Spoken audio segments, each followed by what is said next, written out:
আসিতেছে রমজান, কাঁপিতেছে শয়তান। রমজান মাসে শয়তান ধরা পড়িবে আল্লাহর কাছে।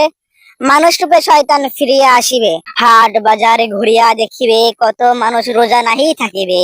দোকানের ভিতরে পর্দার আড়ালে তারা খাবার আহরণ করিবে। 11টা মাস খেয়েছি আমরা পেট ভরে, একটা মাস না খেলে কি এমন হবে? কত অসাধু ব্যবসায়ী আছে যারা রমজান মাসে খাবারের দাম দিবে বাড়িয়ে।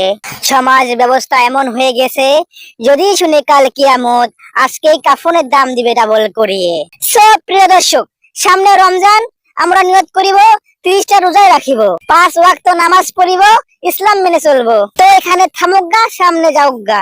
সবাইকে রমজান মুবারক। চ্যাম্পিয়ন্স ট্রফি খেলে খালি হাতে ফিরে এলাম বাড়ি। 30টা রোজা করিব, সবাই মিলে এই নিয়াত করি। পাকিস্তান বাংলাদেশ ভাই ভাই, সবার আগে আমরাই নিয়েছি চ্যাম্পিয়ন্স ট্রফি থেকে বিদায়। সামনে আসিতেছে রোজা, রোজাকে কষ্ট দিয়ে আমরা খেলতে পারিব না ভাই, তাই তো সবার আগে আমরাই নিয়েছি বিদায়।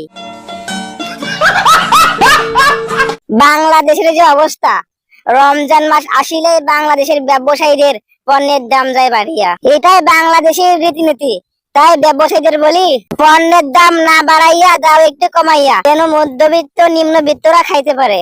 আল্লাহকে করো ভয়, মানুষকে নয়।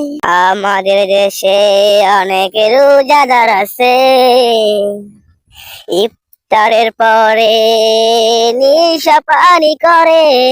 কত মা বোন আছে রোজা থেকে বেপরদায় চলে। এদের রোজা কবুল হবে না আল্লাহর কাছে। সব শুধু করে মানুষের ভয়ে, আল্লাহর ভয়ে রোজা করিলে পাপ করিতে লাগিবে ভয়। বাহ মাহমুদুল্লাহ, বাহ, অনেক সুন্দর হয়েছে। কি একটা অবস্থা!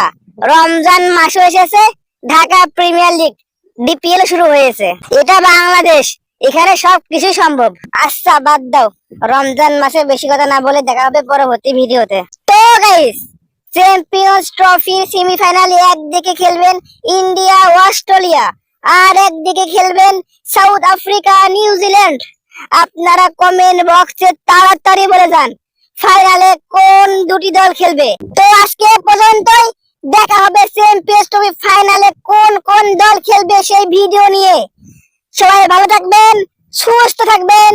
ক্রিকেট অন ফায়ার চ্যানেলটি সাবস্ক্রাইব করে আমাদের সাথেই থাকবেন। আলবিদা।